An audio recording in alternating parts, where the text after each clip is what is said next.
तो जितने भी नर्सिंग कंपटीशन की तैयारी करने वाले हैं, आप किसी भी स्टेट से, चाहे बिहार, झारखंड, यूपी, राजस्थान, मध्य प्रदेश, किसी भी स्टेट से आप नर्सिंग के कोई भी एग्ज़ाम या फिर सीएचओ हो, स्टाफ नर्स हो, नर्सिंग ऑफिसर हो, एएनएम हो, जीएनएम हो, किसी का भी तैयारी आप लोग करते हैं तो यह ऑब्जेक्टिव क्वेश्चन आपके हर एक एग्ज़ाम के लिए काफ़ी ज़्यादा महत्वपूर्ण होने वाला है, क्योंकि हम सिलेक्टिव क्वेश्चन लाते हैं, पढ़े पढ़ाए क्वेश्चन नहीं लाते हैं। कुछ समझे, कुछ नए क्वेश्चन आपके सामने मिले तो डेली 15 क्वेश्चन का यह सीरीज आता है, जो आप सुबह बिल्कुल देख सकते हैं डेली 6 बजे, ठीक है। और आप लोग का डिमांड होगा तो आगे हम लोग और बढ़ाएंगे क्वेश्चन की संख्या। फिलहाल आप लोग को 15 क्वेश्चन का डेली वीडियो डल रहा है, आप लोग समझिए 15 क्वेश्चन आपको डेली के डेली मिलेंगे। तो चलिए शुरू करते हैं। सबसे पहले मैं बता दूं, आज का यह वीडियो नंबर हमारा तीसरा वीडियो है। तो चलिए हम लोग शुरू करते हैं। इससे पहले भी बहुत सारे कॉम्पिटेटिव लेवल का क्वेश्चन डाल चुके हैं चैनल पर, जिसको जाकर आप लोग बिल्कुल देख सकते हैं। ओके, पहला प्रश्न है, कहता है कोले, देख लीजिए यहाँ पे, कोलागो गैस दवा का उपयोग है, ठीक है। कोलागो गैस जो दवा है, ठीक है ना, कोलागो गैस जो दवा है इसका क्या उपयोग है? बाइल के स्राव की मात्रा को बढ़ाना, क्रमांकुंचन को बढ़ाना, ऊतकों को आधान युक्त बढ़ाना और स्राव को रोकना, क्रमांकुंचन को रोकना, ठीक है। तो आप लोग को पता है कि आंत जो होता है उसमें क्रमांकुंचन गति से ही, ठीक है ना, इसे हम लोग पेरिस्टाल्टिक जो है मूवमेंट कहते हैं। तो जो ये कोलेगो गैस जो दवा है, क्लेगो गैस जो दवा है, यह बाइल के स्राव की मात्रा को क्या करता है? बढ़ाता है। यानी जो आंत होता है, बाइल जो है उसके स्राव की मात्रा को जो है क्या करता है? बढ़ाता है, ठीक है, याद रखिएगा। दूसरा जो है, एस्ट्रिंजेंट दवा का क्या उपयोग है? एस्ट्रीजेंट्स दवा का क्या उपयोग है? कॉस्मेटिक्स की तरह छोटी चोटों में रक्त को रोकना, स्राव को रोकना, उपरोक्त में से सभी।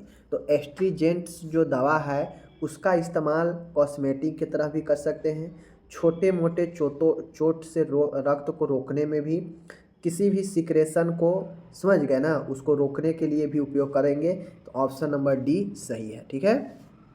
तीसरा क्वेश्चन है, एक दवा जो फ्लूटेंस से राहत देता है, मतलब जिसे हम लोग अफरा कहते हैं, एक दवा जो फ्लूटेंस, ठीक है ना, फ्लैटुलेंस से राहत देता है, कौन सा है? कार्मिनेटिव्स है, ठीक है, प्यूरिगेटिव्स है, एंटासिड है, एस्ट्रीजेंट्स है।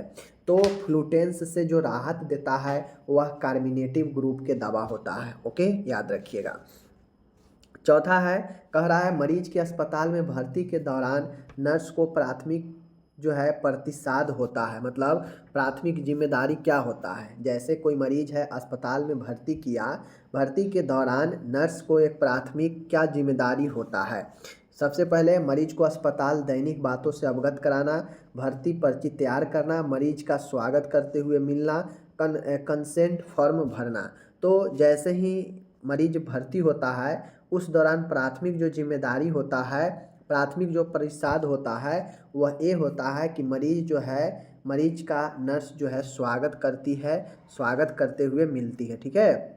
नेक्स्ट है, दुर्घटना के बाद मरीज को स्वास्थ्य देखभाल सेवा में भर्ती किया जाता है। कहता है दुर्घटना के बाद, कोई भी एक्सीडेंट हुआ उसके बाद मरीज को स्वास्थ्य देखभाल सेवा में भर्ती किया जाता है, इस प्रकार का एडमिशन। जैसे किसी को एक्सीडेंट हो गया, उसके बाद देखभाल सेवा के लिए जो भर्ती किया जाता है, तो उस भर्ती को हम लोग किस प्रकार का एडमिशन कहते हैं? Routine admission, theoretic admission, emergency admission, accidental admission.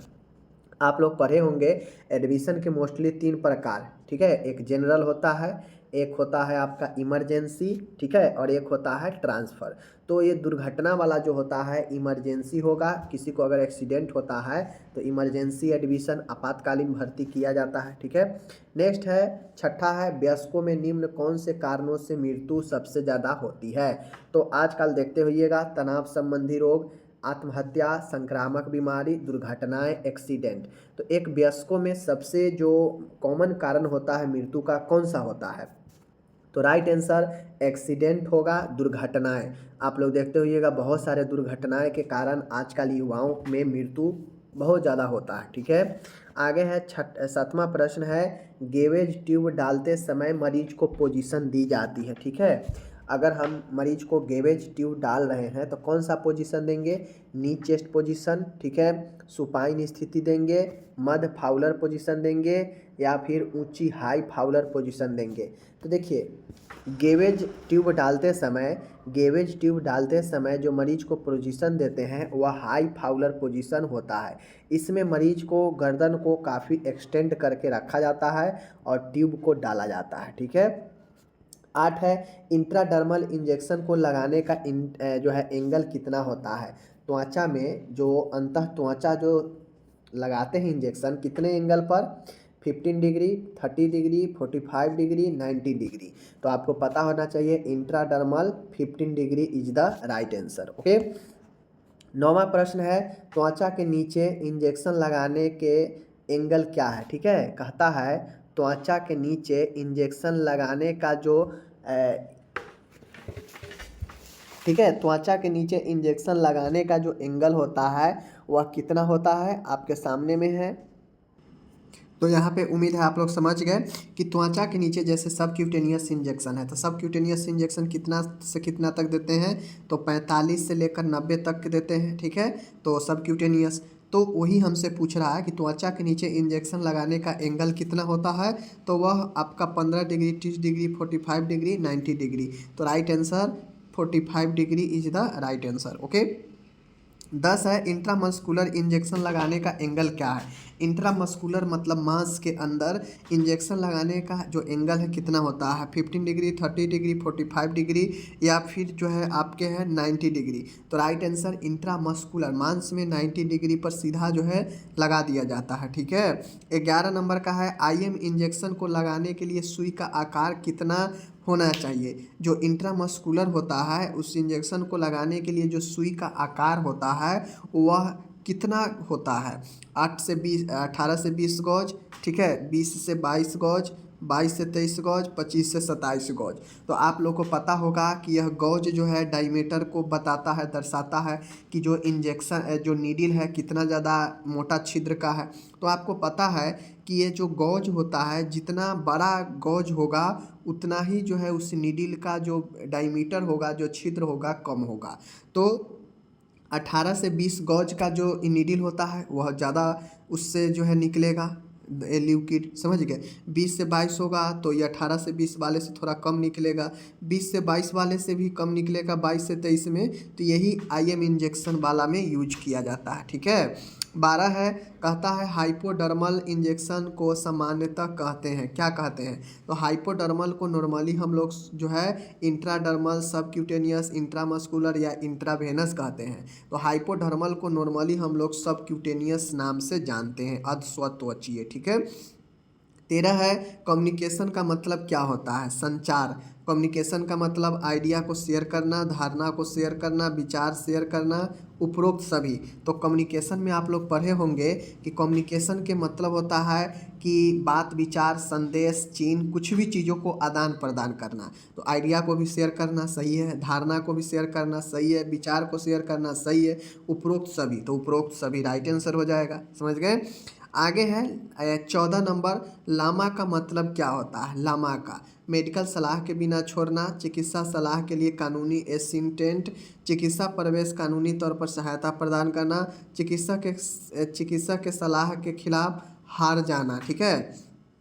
तो लामा का मतलब होता है कि live against medical advice. Live against medical advice का मतलब होता है कि मेडिकल सलाह के बिना ही अस्पताल छोड़ देना, ठीक है, चले जाना अपने मन से।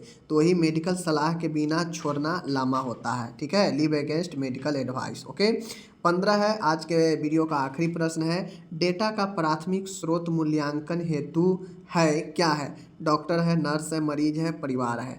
तो कोई भी डाटा हम लोग कहीं से कलेक्ट करते हैं, जैसे अस्पताल है, स्वास्थ्य के क्षेत्र है, तो हम जो डाटा कलेक्ट करेंगे वह कहाँ से करेंगे।